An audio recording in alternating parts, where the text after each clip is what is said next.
தாய்நாடு செய்திகளுடன் நான் நிரோஷன். நாடாளுமன்ற உறுப்பினர் ராமநாதன் அர்ஜுனா சமீப காலமாக புலம்பெயர் நாடுகளுக்கான தனது விஜயங்களின் மூலம் சர்வதேச அரங்கில் தமிழ் மக்களின் பிரச்சனைகளை முன்வைத்து வருகின்றார். அது அவரது இந்த நடவடிக்கை தற்போதைய அரசியல் சூழலில் குறிப்பிடத்தக்கதாக மாறியுள்ளது.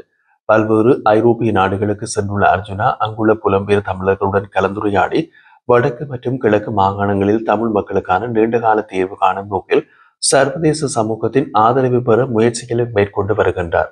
அர்ஜுனாவின் முயற்சிகள் கடந்த பல தசாப்தங்களாக தமிழ் தேசிய அரசியல் நிலவிய பாரம்பரிய அணுகுமுறையிலிருந்து மாறுபடுகின்றன.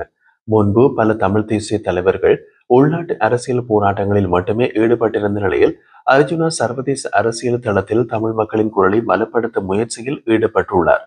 இது தமிழ் தேசிய அரசியலில் புதிய கட்டத்தை தொடங்கும் ஒரு முயற்சியாக பலரும் மதிப்பிடுகின்றார்கள். அவர் மேற்கொண்டுள்ள இந்த வெளிநாட்டு விஜயங்களில் மனித உரிமை, மறுவாழ்வு, காணாமல் போனோர் பிரச்சினை மற்றும் பொருளாதார மறுசீரமைப்பு போன்ற பல முக்கிய அம்சங்கள் விவாதிக்கப்பட்டுள்ளன என்று நம்பத்தகுந்த வட்டாரங்கள் தெரிவிக்கின்றன. அர்ஜுனா தனது ஐரோப்பிய விஜயத்தை தொடங்கிய ஆரம்ப கட்டத்தில் சில அரசியல் வட்டாரங்களும் சமூக ஊடகங்களும் கடுமையான விமர்சனங்களை முன்வைத்திருந்தன. சிலர் இது ஒரு அரசியல் பிரச்சாரம் என்று குற்றம் சாட்டியிருந்தனர். எனினும் காலப்போக்கில் அவர் மேற்கொண்ட உரையாடல்கள், சந்திப்புகள் மற்றும் அதன் விளைவாக ஏற்பட்ட நேர்மறையான சர்வதேச பார்வை காரணமாக விமர்சன குரல்கள் தணிந்து அவரது நடவடிக்கை குறித்து பலர் அமைதியாகி உள்ளனர்.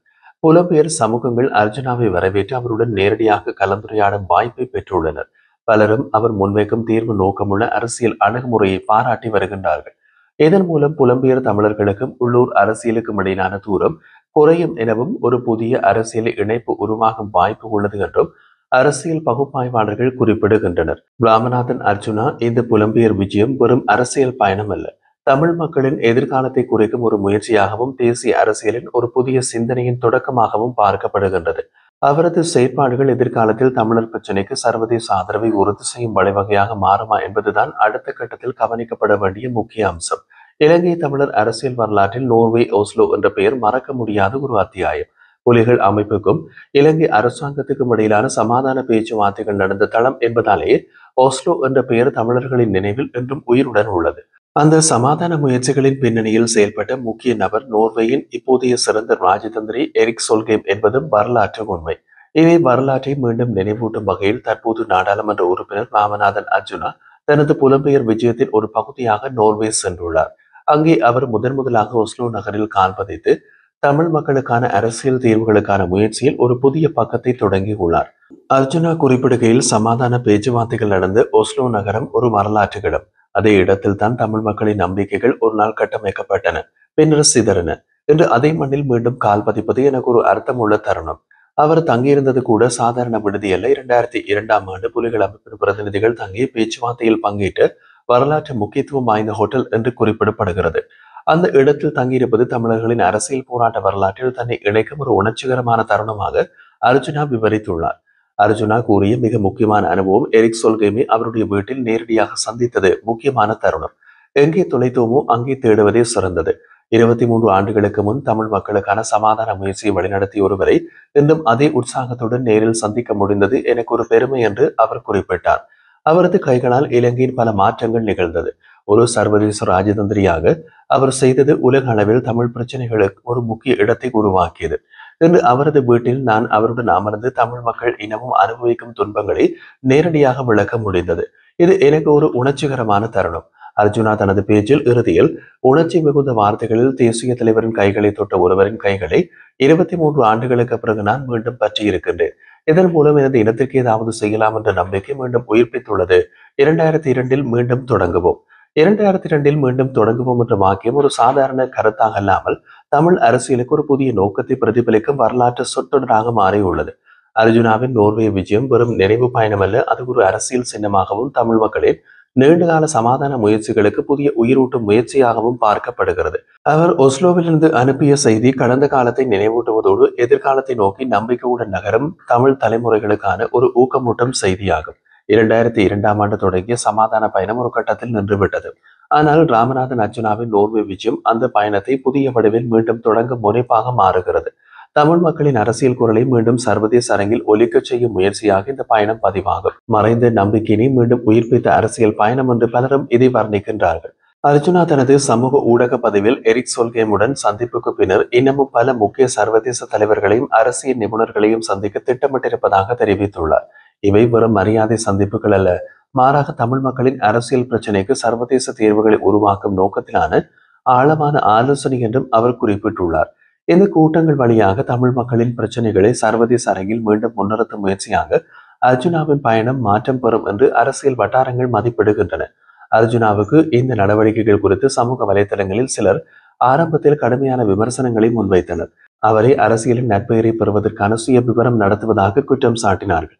ஆனால் நோர்வே விஜயம் எரிசொல்கேமுடன் நேரடி கலந்துரையாடல் போன்ற உறுதியான நிகழ்வுகள் அவரின் செயல்திறனை வெளிப்படுத்தி உள்ளன. இதனால் அவரின் எதிர்ப்பாளர்கள் தற்போது மௌனம் அடைந்துள்ளனர் என்று கூறப்படுகிறது. அர்ஜுனா இதை பற்றி சுட்டிக்காட்டுகையில், தமிழருக்கான அரசியல் என்பது விமர்சனங்களை தாண்டி செல்லும் பயணம். இலக்கை நோக்கி தொடர்ந்து செல்வதே எனது கடமை என்று தெரிவித்துள்ளார். அர்ஜுனா மேற்கொண்டு வரும் சர்வதேச முயற்சிகள் தமிழர்களுக்கான அரசியலில் புதிய மாற்றத்திற்கான தொடக்க புள்ளியாக மாறக்கூடும் என்று அரசியல் ஆய்வாளர்கள் தெரிவிக்கின்றனர்.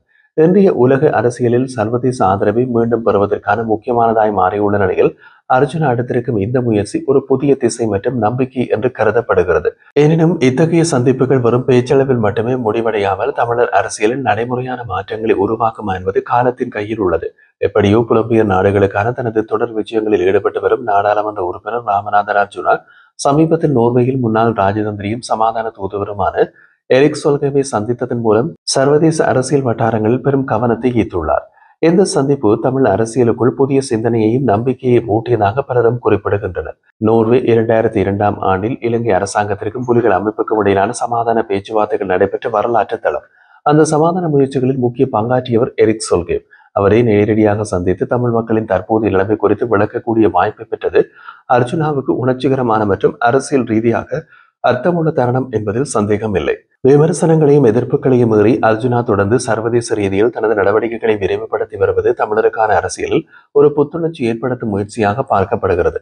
அவரது நோர்வே விஜயமும் எரிக் சொல்கேமுடன் நடந்த வரலாற்று சந்திப்பும் எதிர்காலத்தில் தமிழர் பிரச்சினைக்கு புதிய வெளிச்சம் காட்டும் என்று அரசியல் பார்வையாளர்கள் நம்புகின்றனர். நாடாளுமன்றத்தில் வியாழக்கிழமை நடைபெற்ற போதைப்பொருள் மற்றும் ஒழுங்கமைக்கப்பட்ட குற்றங்களை ஒழிப்பதற்கான தேசிய திட்டம் மற்றும் சட்ட கட்டமைப்பு வலுப்படுத்தல் குறித்து ஒத்திவைப்பு விவாதத்தின் போது மொட்டு கட்சியின் தேசிய அமைப்பாளர் நாமல் ராஜபக்ச தீவிரமான கருத்துக்களை முன்வைத்தார். அவர் குறிப்பிடுகையில், அரசு பாதுகாப்பின் பேரில் திட்டமிட்ட குற்ற செயல்களில் ஈடுபடுவோருக்கு இடமளிக்க கூடாது. சட்டம் எல்லோருக்கும் ஒன்றாக அமைய வேண்டும். போதைப்பொருள் பிரச்சினை சமூகத்தை ஆழமாக பாதித்து விட்டதாகவும் அதனை அரசியல் ஆயுதமாக மாற்றுவது நாட்டின் எதிர்காலத்திற்கு ஆபத்தானது என்றும் சுட்டிக்காட்டினார்.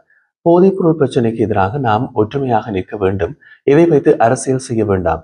அரசாங்கம் தங்களது இயலாமையை மறைக்க எதிர்க்கட்சிகளை குறிவைத்து செயல்படுவது சரியான நடைமுறை அல்ல என்று தெரிவித்தார். ஒரு குழு செயற்பாட்டில் ஈடுபடுகிறது, மற்றொரு குழுவினர் கைது செய்யப்படுகின்றார்கள். இவ்வாறான செயற்பாடுகளில் மக்களுக்கு அநீதி இழைக்கப்படுகிறது. எனக்கும் பிள்ளை இருக்கின்றார். நான் அவருக்காகவும் எதிர்கால எளிய தலைமுறைக்காகவும் பேசுகின்றேன். போதைப் பொருள் முற்றாக ஒழிக்கப்பட வேண்டும். அதுதான் நாம் எடுத்த அடுத்த தலைமுறையின் பாதுகாப்பு. அவர் மேலும் தனது அமைச்சக பொறுப்பில் இருந்தபோது இளைஞர்களை போதைப் பொருளிலிருந்து விலக்கு, விளையாட்டு மற்றும் பொழுதுபோக்கு திட்டங்களை தொடங்கியிருந்ததாகவும், ஆனால் தெற்கே சிலர் விமர்சனங்களை முன்வைத்ததாகவும் தெரிவித்தார். நாங்கள் அப்போது இளைஞர்களை ஊக்குவிக்கும் விளையாட்டு, கலாச்சாரம் மற்றும் சுய முன்னேற்ற திட்டங்களை ஆரம்பித்தோம். அதற்கு எதிர்ப்பு தெரிவித்தவர்கள் இன்று போதைப்பொருள் பிரச்சனையை பேசுகின்றார்கள். இவ்வாறான திட்டங்களை ஆதரிக்க வேண்டும். நாங்கள் அதற்கு ஒத்துழைப்பு வழங்குவோம் என்றார். நாட்டின் தற்போது நிலவும் போதைப்பொருள் மற்றும் ஒழுங்கமைக்கப்பட்ட குற்ற செயல்கள் தொடர்பான அரசியல் மோதல்களை வெளிச்சம் விட்டது. அவரது கூற்றுப்படி சில அரசியல் வட்டாரங்கள் இந்த பிரச்சனையை எதிர்களை தாக்கும் அரசியல் கருவியாக பயன்படுத்தி வருகின்றன. போதைப் பொருளை வைத்து அரசியல் செய்யாதீர்கள். இது ஒரு தேசிய பிரச்சனை. அதனை அரசியல் லாபத்திற்காக பயன்படுத்துவது நாட்டையே ஆபத்தில் தள்ளும் என்று அவர் வலியுறுத்துகிறார். அவரது உரையின் இறுதியில் நாமல் ராஜபக்ச பொருளாதாரத்தின் நிலைத்தன்மையினையும் சமூக ஒழுங்கமைப்பையும் ஒரே நேரத்தில் வலுப்படுத்த வேண்டியதன் அவசியத்தை சுட்டிக்காட்டினார். பொருளாதாரத்தை நிலையாக்குவதன் மூலமே மக்களின் எதிர்பார்ப்புகளை நிறைவேற்ற முடியும். அதனுடன் சட்டம் ஒழுங்கு நிலைநிறுத்தப்பட்டால் நாடு தானாக முன்னேறும். நாமல் ராஜபக்சவின் உரை அரசியல் தகராறுகளை கடந்த ஒரு தேசிய அழைப்பாக பார்க்கப்படுகிறது. போதைப்பொருள் மற்றும் குற்ற செயல்களை ஒழிப்பது அரசாங்கத்தின் கடமை மட்டுமல்ல, அனைத்து அரசியல் கட்சிகளும் இணைந்து செயல்பட வேண்டிய பொறுப்பு என்றும் அவர் வலியுறுத்தினார்.